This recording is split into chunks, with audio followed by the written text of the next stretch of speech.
Sí, bueno, yo entré a la universidad cuando tenía más o menos 16 años, entré a una universidad pública, que es la Universidad Mayor de San Marcos, que es la más antigua del continente.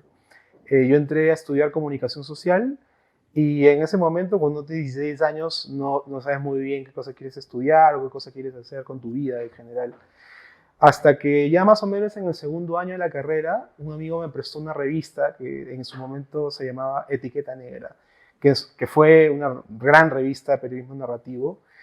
Y cuando leí esas historias, que eran historias reales, ¿no? Eran crónicas, yo tomé la decisión de decir, bueno, si voy a dedicarme al periodismo, quiero hacer este tipo de periodismo, ¿no? Y desde ese tiempo me he dedicado a eso, afortunadamente, ¿no? Ya han pasado ya 20 años desde esa vez, ¿no? Y he tenido la fortuna, la suerte, el privilegio de poder dedicarme a este tipo de literatura, a publicar algunos libros y espero seguir haciéndolo hasta que mi cerebro deje de funcionar. En el Perú, ahora mismo, el trabajo del periodista tiene como al menos dos ámbitos, ¿no?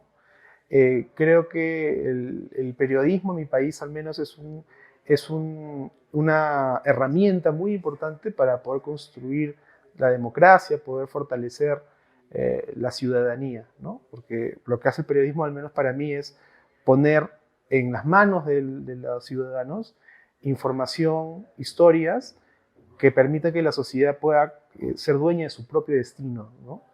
Y creo que la crónica también hace eso, con otras herramientas más ligadas a la literatura, ¿no? Al relato, pero también en su ADN está ese propósito. Dicho esto, hay otro ámbito que tiene que ver con lo económico, ¿verdad? Donde el trabajo del periodista, al menos en mi país, es un trabajo muy precario. Es decir, siempre ha sido así, pero creo que ahora se ha exacerbado más, ¿no? Donde el trabajo de los reporteros en los diarios, en algunos medios de comunicación, es muy bajo, no se puede vivir, digamos, del todo de trabajar como periodista. Y esa es la razón por la que yo, por ejemplo, si bien es cierto, yo soy cronista, soy un autor que escribe libros y crónicas, muchas veces lo hago con mi propio dinero, ¿no? Más bien yo trabajo como profesor o trabajo como editor, que son los empleos que me permiten llegar a fin de mes, ¿no? Entonces, la escritura, al menos para mí, es un ámbito, o el periodismo narrativo es un ámbito donde puedo explorar mi creatividad, donde puedo poder decir las cosas que yo pienso, cómo yo me relaciono con los demás y con estas realidades que viven en la selva, en las montañas, ¿no?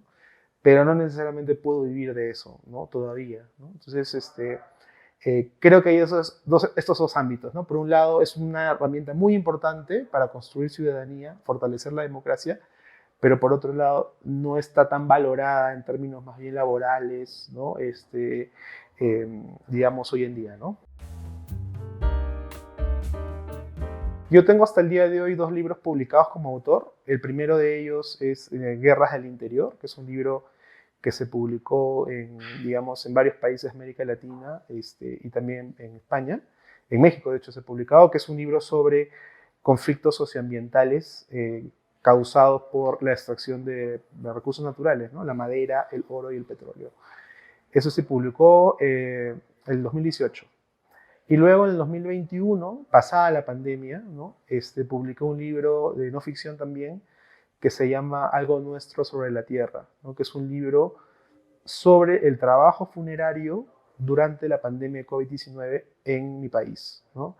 El Perú en ese momento, según las cifras del momento, era el país con la mayor tasa de mortalidad por COVID-19 en el mundo. Entonces, durante esos meses de la pandemia, yo me fui a trabajar con un grupo de migrantes venezolanos, ¿no?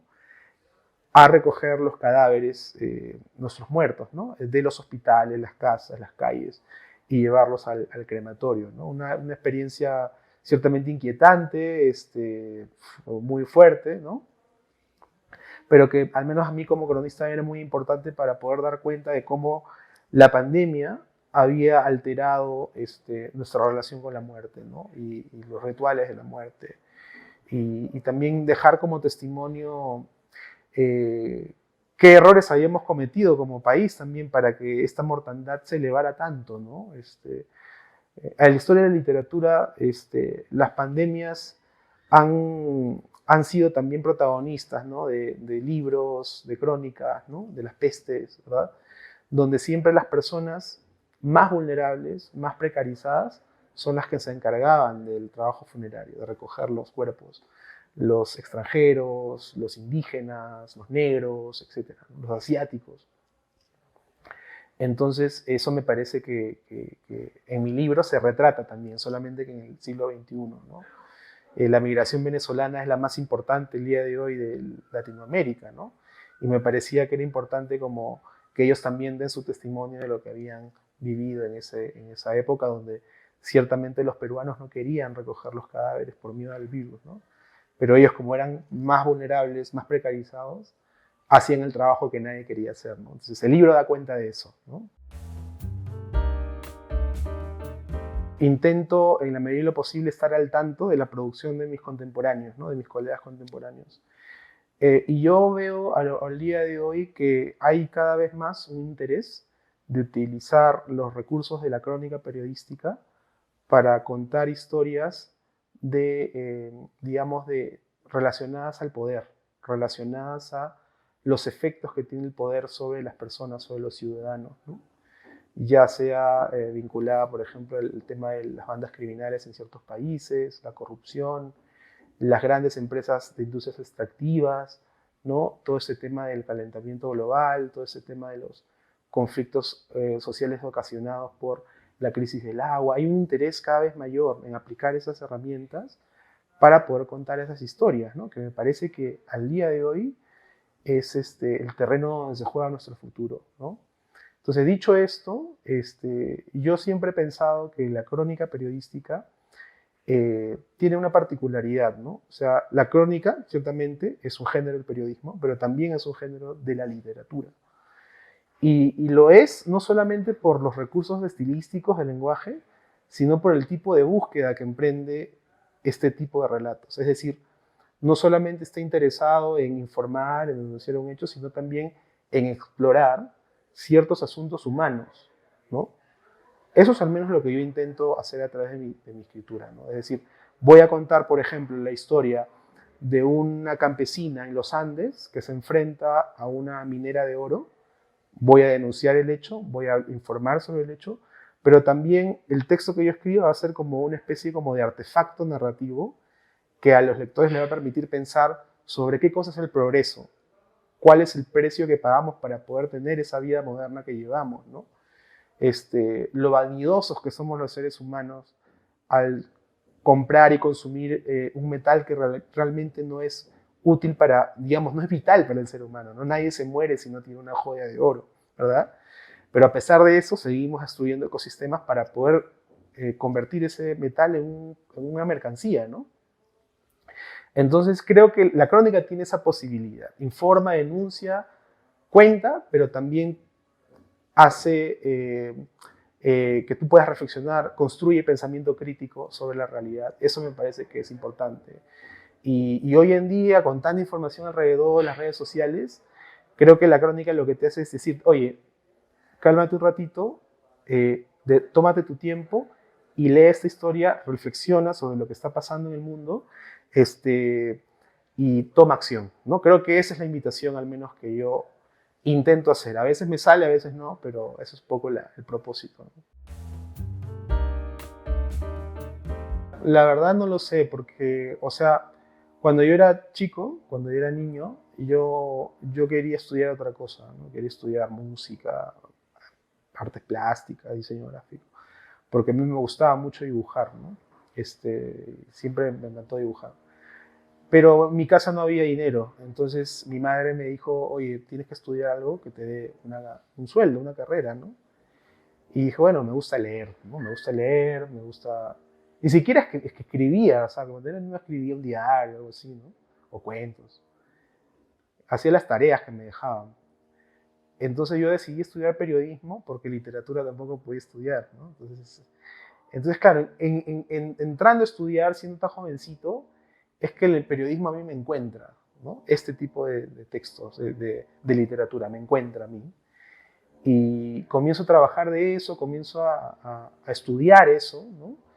Y de pronto en un momento de mi vida dije, oye, tal vez me podría dedicar a esto, tal vez tengo capacidad para escribir esto. Pero te estoy hablando ya cuando ya estaba en mis 20, ¿no? 22, 23, 24, ¿no? Donde ya comencé a publicar y de nuevo, o sea, es algo que yo he encontrado, como una manifestación artística, porque para mí el periodismo narrativo es una forma de arte, ¿no? Donde puedes expresar tu manera de ver el mundo, puedes expresar las cosas que te rodean, cómo las ves, cómo las sientes, ¿no? Entonces, ahora mismo, tal vez no lo cambiaría, ¿no? Pero si pudiera retroceder el tiempo, dijera, y tuviera tal vez recursos, tal vez hubiera estudiado otra cosa, ¿no? Porque ciertamente, y eso tú lo debes saber también, el periodismo es un oficio que se aprende en la práctica. O sea, no necesariamente es que estudiarlo, ¿no? Entonces tal vez hubiera estudiado música o hubiera estudiado historia o antropología u otra disciplina. Y si mi vocación realmente es escribir, hubiera igual terminado escribiendo, ¿no? Entonces, pero eso es una posibilidad, no lo puedo saber, ¿no? Pero ahora mismo yo siento que he encontrado, ¿no? Algo, una forma expresiva que me funciona y que me hace sentir útil, ¿no? Eso es lo que yo siento ahora mismo, ¿no? Mira, ya que estamos hablando de la crónica, creo que un libro que me parece que es central, al menos para quienes quieren dedicarse a esto, es por ejemplo el libro La Crónica de Martín Caparrós, que me parece que es un libro muy importante porque mezcla las piezas más emblemáticas de la obra de Martín y ensayos donde él explica el proceso de su escritura, ¿no? O sea, su carpintería, cómo él trabaja las historias. Me parece que es un libro de cabecera, ¿no? Otro libro que también me parece importante en esta línea de no ficción es el libro, por ejemplo, Voces de Chernobyl, de Svetlana Alexievich, que es la Premio Nobel de Literatura, eh, la escritora bielorrusa, la cronista, ¿no? Su obra es bien interesante porque es sobre todo testimonial y polifónica, ¿no? Donde ella como narradora se diluye, parece desaparecer, y las voces de los otros emergen, ¿no? Ella dice de sí misma que ella se ocupa de contar la historia del hombre pequeño, ¿no? O sea, de ese hombre, de esa mujer cuya vida no es registrada por la historia con mayúsculas, ¿no? Entonces, toda la obra de Svetlana Alexievich está atravesada por esa premisa, ¿no? Después, otro libro, digamos, o otro autor, digamos, que para mí es central, que ha sido muy importante, es César Vallejo, ¿no? El poeta peruano. Creo que de los libros que él tiene, el que más a mí me ha impactado es Poemas Humanos, que es un libro póstumo. Se suele decir que César Vallejo es un poeta triste, ¿no? Depresivo, pero yo creo que si tú lo lees bien, ¿no? Puedes darte cuenta que en verdad César Vallejo es un poeta vitalista, ¿no? O sea, él reconoce que el ser humano es un animal que sufre, pero no se queda ahí. Dice, ok, somos animales que sufrimos, pero podemos hacer algo con ese sufrimiento, con esa tristeza, ¿no? Y él habla mucho en su poesía acerca de la solidaridad, acerca digamos, de pararnos frente al acontecimiento y poder cambiar el curso de las cosas, ¿no? Y creo que su poesía está poblada de eso, ¿no? Una gran sensibilidad y que nos habla siempre acerca del vínculo con el otro, ¿no? Después, otro libro también que yo podría recomendar, déjame pensar, ya van tres, ¿no? Eh, por ejemplo, hay un libro que a mí me gusta mucho, que es Los diarios de Julio Ramón Ribeiro, escritor peruano, también cuentista, uno de los mejores del continente. A Ribeiro se le conoce más por su producción cuentística, ¿no? Pero La tentación del fracaso, que así se llama la compilación de sus diarios, es bien interesante porque estamos ante el proceso, entre los días, los trabajos, las inseguridades de un escritor que no está muy seguro de su talento, ¿no? Y yo creo que cuando eres un escritor que está creciendo, que está formándose, acompañarse de esos diarios es muy, muy bacán, ¿no? Porque no te sientes solo, ¿no? Te sientes acompañado, sientes que si alguien como él ha podido enfrentar esos procesos más íntimos, personales, tú también tal vez puedes salir de eso, ¿no? Y cómo conviertes esa materia oscura en literatura, ¿no? Eso me parece muy bacán también. Por ejemplo, la poesía del poeta chileno Raúl Zurita, ¿no? Tiene varios poemarios, pero en general yo les diría que lean toda su obra. Zurita es un poeta con una sensibilidad a flor de piel muy, muy poderosa, ¿no? Él, sobre todo su literatura, está enmarcada en el contexto de la dictadura, ¿no? Y porque él mismo fue víctima de la dictadura chilena. Y cómo él convierte de nuevo todo esto que es tenebroso, que es tinieblas, que es muerte, lo convierte en una épica a la vida, ¿no? Si uno lee, por ejemplo, ese canto a un amor desaparecido, puede sentir que hay esta muerte, hay esta violencia del Estado, hay todo eso, pero él hace algo bello con eso, ¿no? Y cómo la humanidad se impone por sobre esa violencia, ¿no? Eso me parece muy, muy poderoso y que al menos a mí, por los textos que yo escribo, me ha inspirado un montón, ¿no? Eso es lo que te podría decir.